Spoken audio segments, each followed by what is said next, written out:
We're going to continue our work with the unit circle. Today, this is lesson 4. Please note that this is our final topic for the unit. Uh, Next time we meet, we will be reviewing and then we will have a test which will go on your third quarter grade. That'll be the last thing on the third quarter grade.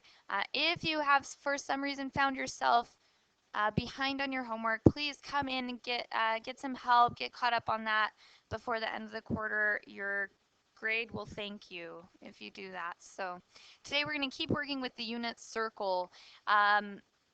Here is a unit circle. This one doesn't have all the fancy angles in it, but it is a unit circle. It has a radius of 1. It is centered at the origin. And I just have 1 point showing for now. For any reference triangle that is in the unit circle, and there are loads and loads of them, the hypotenuse is always exactly equal to 1 because it is the radius of the circle. So if I'm looking to find the cosine or the sine of the angle theta, well, let's start with the cosine. The cosine of angle theta is always going to be the adjacent side over the hypotenuse. And the adjacent side, if it's in the unit circle, is always going to be that x coordinate. It's how far you've gone over to the left or to the right. So the adjacent is always x, and the hypotenuse, because this triangle is located in the unit circle, the hypotenuse is 1. So it turns out that the cosine is always equal to the x coordinate. And the sine, if we're thinking about the sine, well, sine is the ratio of the opposite over the hypotenuse.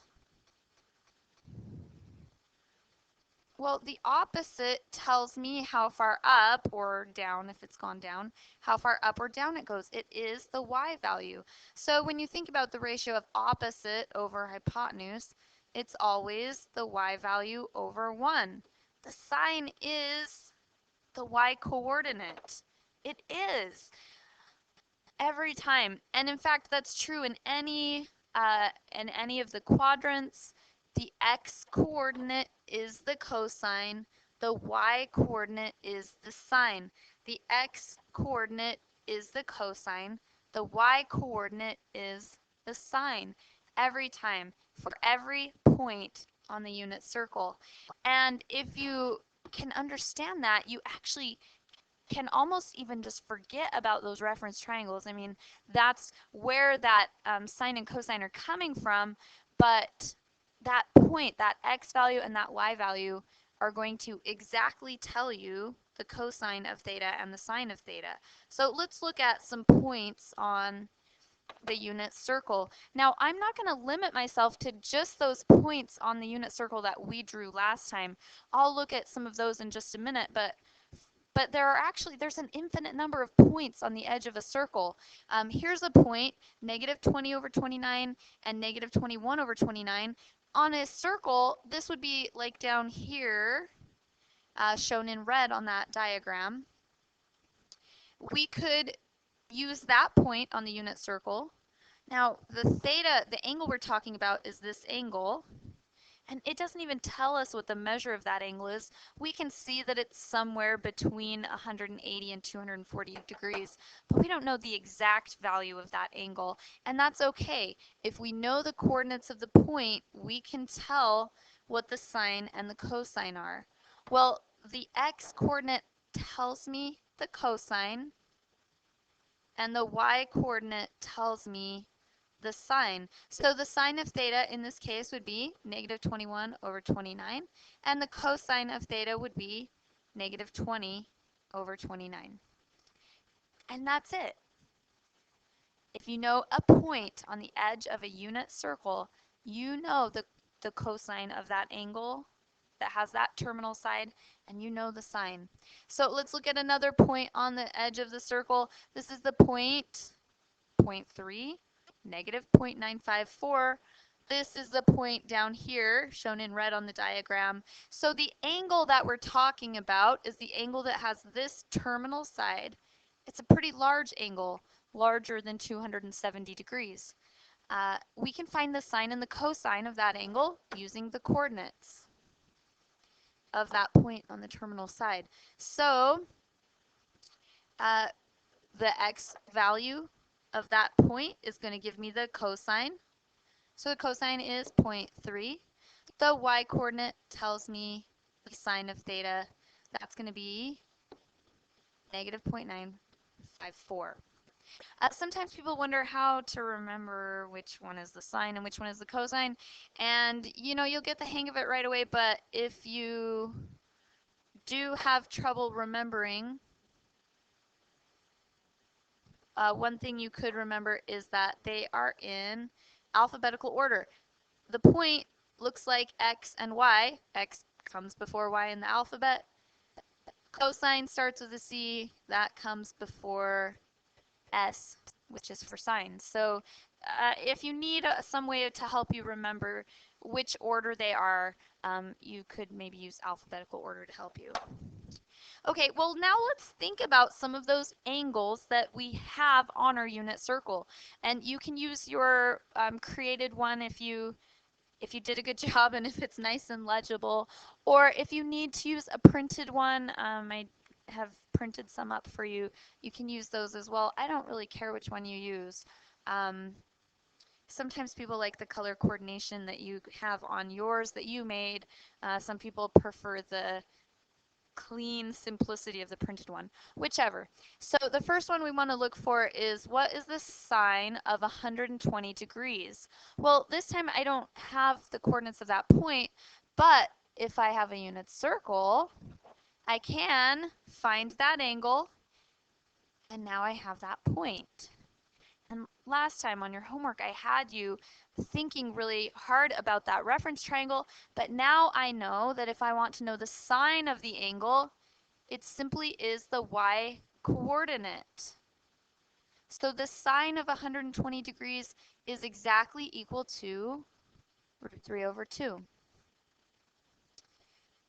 Well, what if I wanted to know the cosine of 4 pi over 3? Well, again, on my unit circle, I could find that angle. 4 pi over 3 is right here. And if the thing I want to know is the cosine, cosine is the x-coordinate. So in this case, the cosine of 4 pi over 3 would be negative 1/2. So if you have a point given to you, you can immediately know the sine and the cosine. If you have the angle given to you, and it's one of the angles that we have on our unit circle, you can use the unit circle to immediately have the sine or the cosine. What about the tangent? Tangent is the one that is not so easy. Let's go back to this little reference triangle that we have in the unit circle. Well, the ratio of a tangent is opposite over adjacent. In this case, opposite is here and adjacent is here. But we know that we go over by the x value, so that's an x, and we go up by the y value, so this is y. So if I'm thinking about the ratio of opposite over adjacent, I can find that value by taking the y value and dividing by the x value. That will give me the tangent of theta.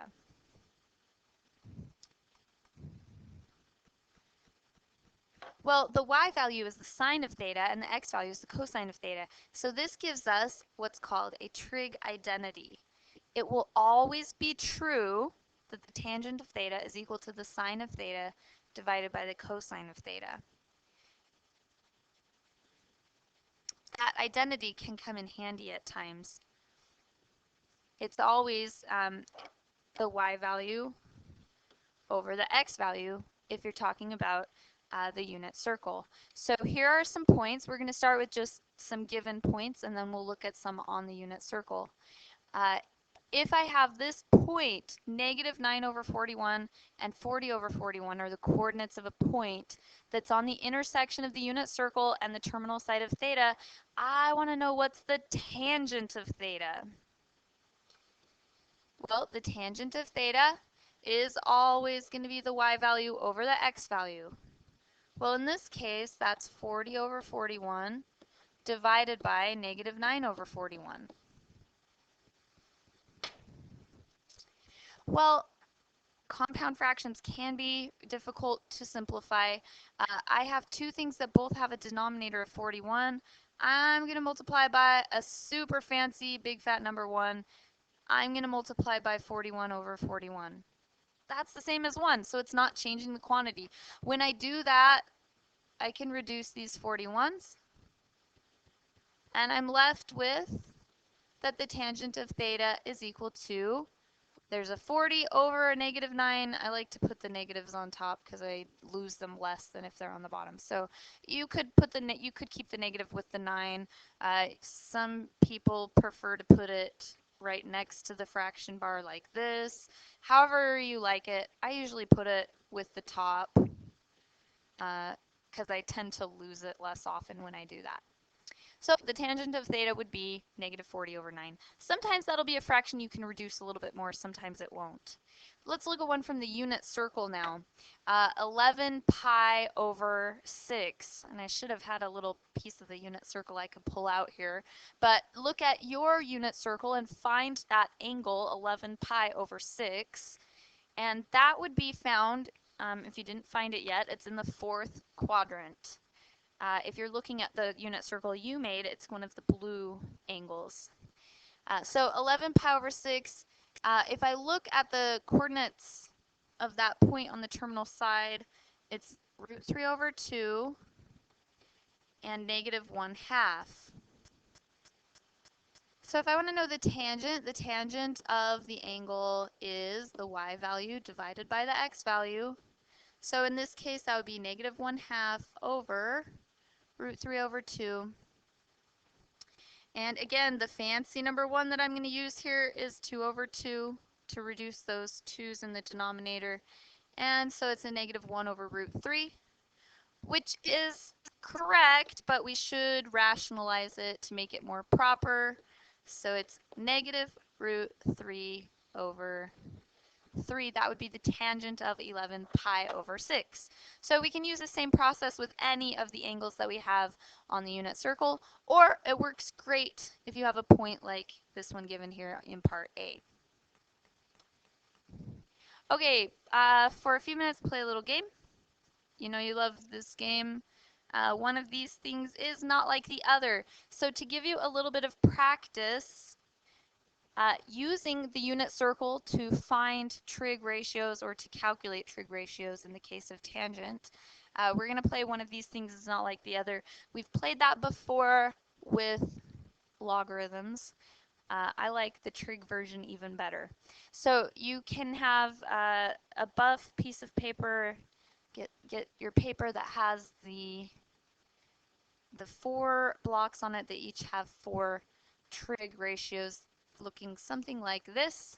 We're going to go through a couple of these. I want to do the first one with you, and then I want you to try 3 more. So this first one says we've got the cosine of pi over 6, the sine of pi over 3, the sine of 2 pi over 3, and the cosine of 5 pi over 6. We need to decide which one of these things is not like the other.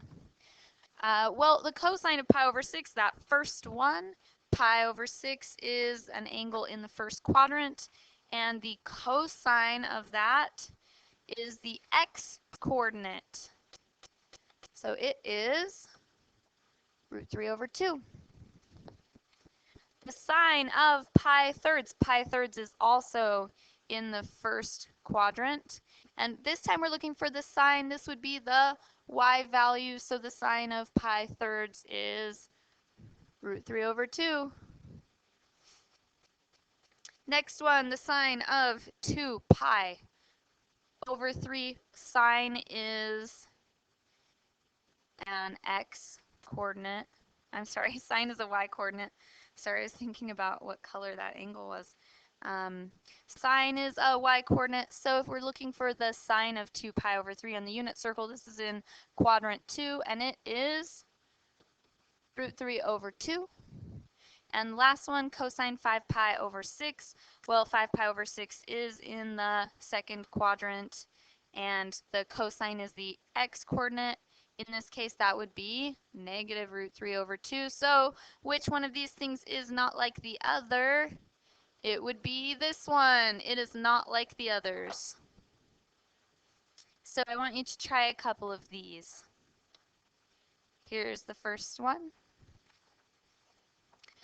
I'm going to give you a minute. You can pause it if you need to. And then, okay, if I'm gonna reveal the answer, so pause it until you're ready. All right, for this one, you should have gotten a negative 1/2, a 1/2, a 1/2, and a 1/2. So the one that is not like the other is the sine of 7 pi over 6. Here's the third one. Pause the video until you're ready for the answers. Okay, for this one, you should have gotten negative 1/2. That's an x-coordinate. Sine is a y-coordinate. You should have also negative 1/2. For sine 5 pi over 6, that's a y-coordinate. Positive 1/2. And I think on your paper this says sine. Sorry, it should be sine.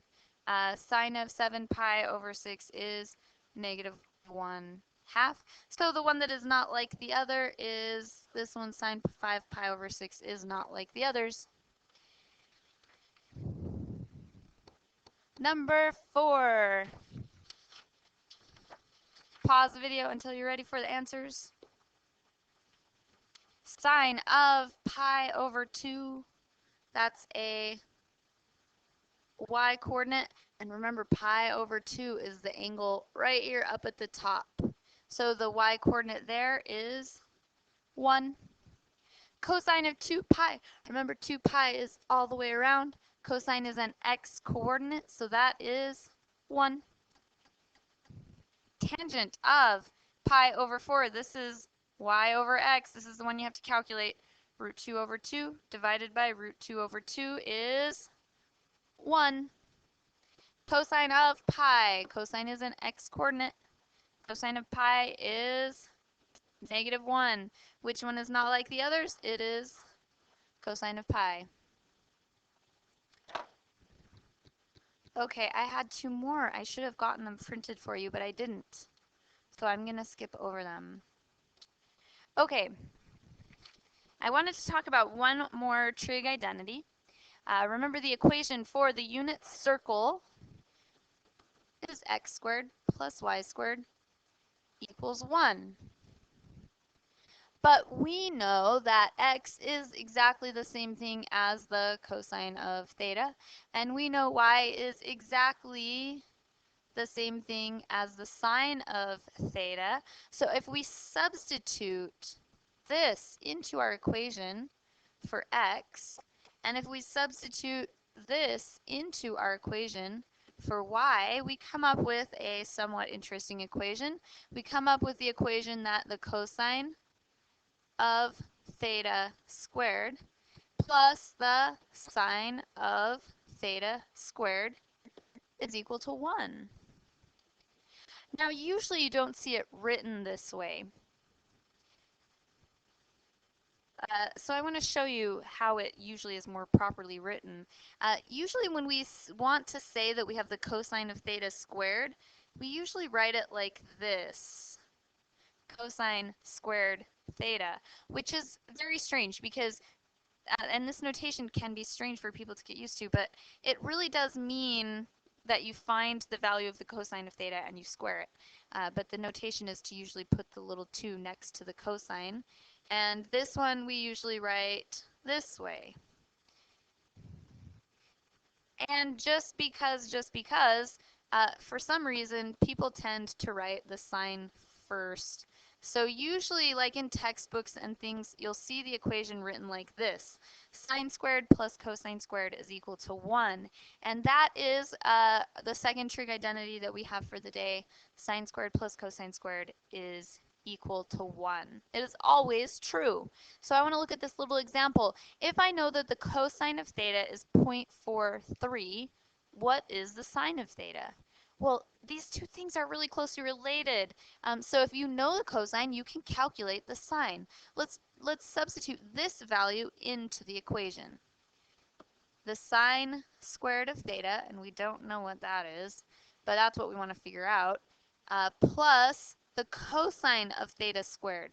So this is going to be 0.43 squared is equal to 1.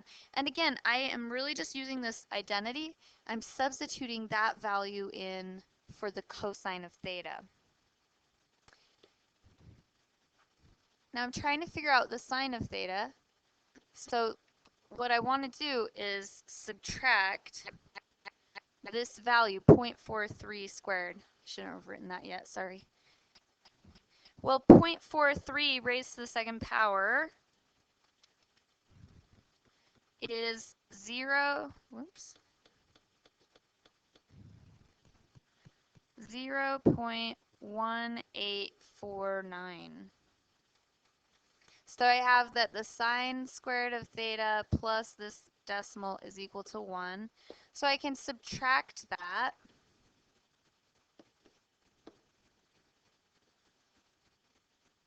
And I now have the equation that the sine squared of theta is equal to, and 1 minus 0.1849 is 0.8151. And to figure out the sine of theta, I now just need to take the square root of that. And it's actually a lot like solving the Pythagorean theorem. And we finish up with that the sine of theta must be equal to 0.9028. And you could have maybe rounded probably to 2 decimals like the original one. Sine theta equals 0.90. So if you know the sine or if you know the cosine, you can calculate the other one.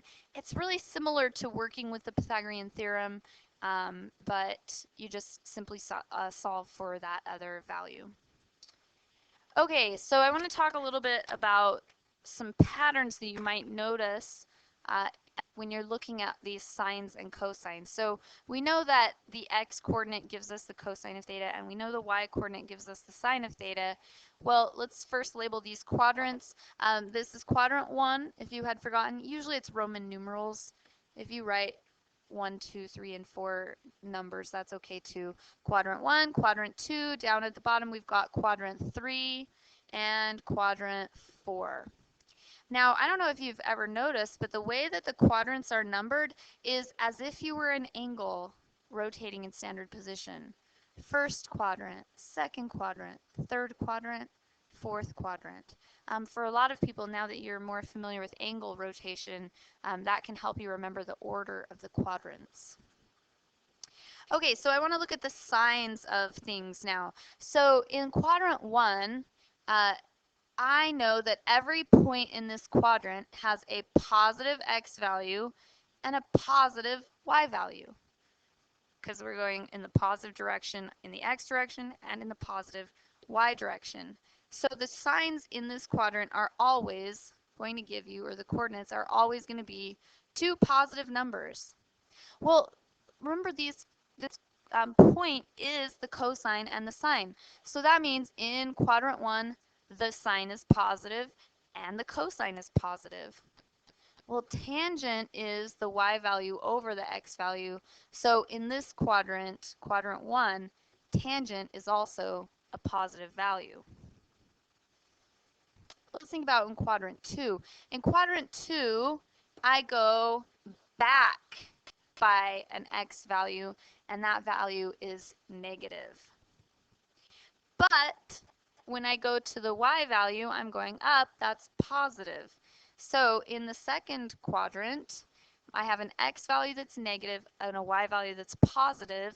That means the cosine of theta is negative. It's a negative number in the second quadrant. And the sine of any angle theta that has a terminal side in the second quadrant is positive. Well, tangent is the y value divided by the x value. So in the second quadrant, if you have a positive divided by a negative, it's going to be a negative value. Tangent is negative in the second quadrant. If your angle has a terminal side in the third quadrant, well, to get to any point in this quadrant, you have to go in the negative x direction, and you have to go down a negative in the y direction. So in the third quadrant, both the sine and the cosine are negative. The tangent in the third quadrant would be a negative divided by a negative, and if you have a negative and you divide it by a negative, it is a positive value. And in the last quadrant, well, to get to a point in the fourth quadrant, you have to go over a positive x value, and you're going down a y value, so it's negative.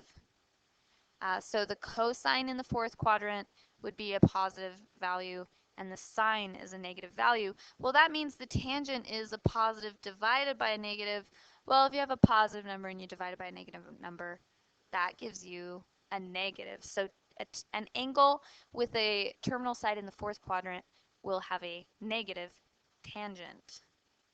That seems kind of confusing at first, so I want to look at a couple of different types of problems that we use this information to help us solve. So this first one says, in which two quadrants is the cosine of theta greater than 0?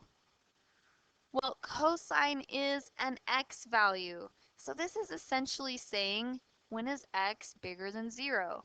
Well, if you think about a coordinate plane, the x values are the left and right. So everywhere over here has x values that are greater than 0.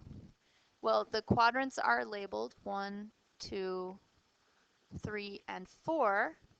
So the two quadrants that have a positive cosine, cosine greater than 0, are quadrants 1 and 4.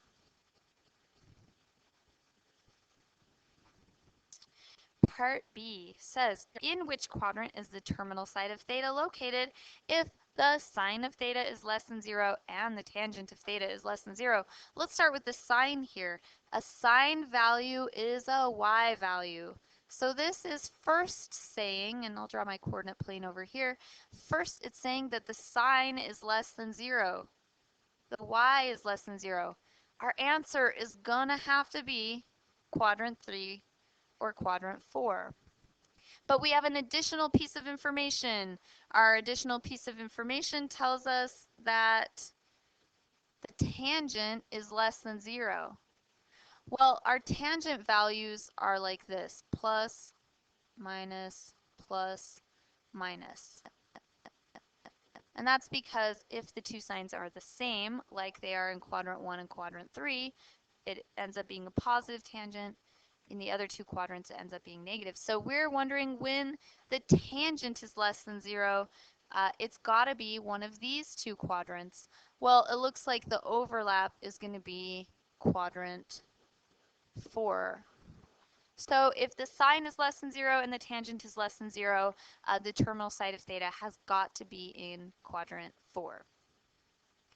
All right, part C. The sine of theta is 1/2. And theta is in quadrant 2. So what must theta be in radians? Well, if you look at quadrant 2, there is only one angle in which the sine of theta is 1/2. Remember, sine is a y value, so we're looking for the angle that has a y value of 1/2. And it is in quadrant 2. And the only angle in quadrant 2 that has a y value of 1/2 is 5 pi over 6.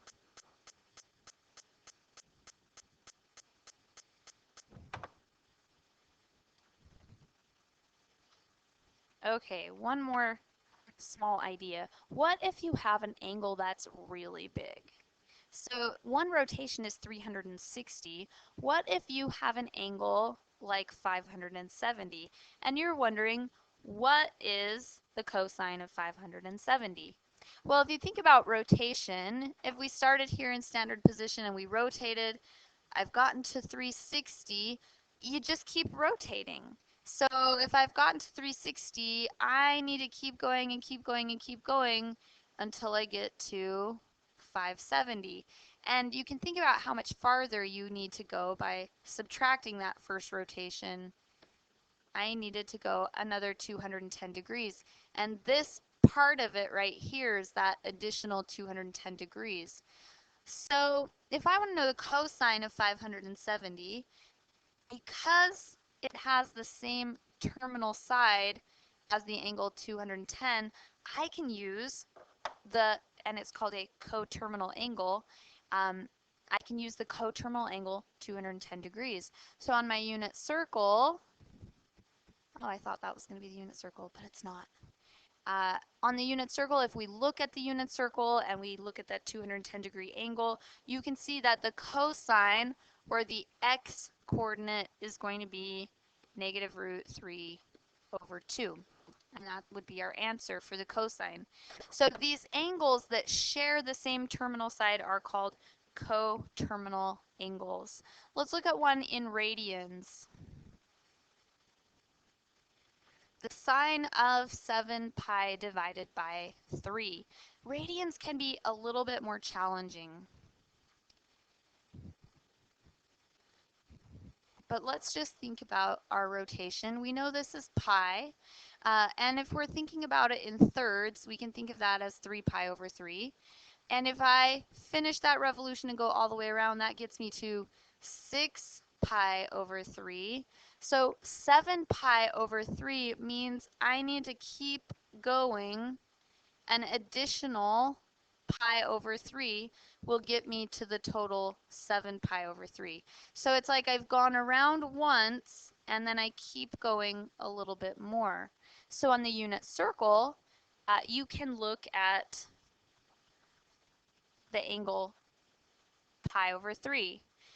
And we're looking in this case for the sine, so we're looking for the y value. The y value from our unit circle for the angle pi over 3 is root 3 over 2.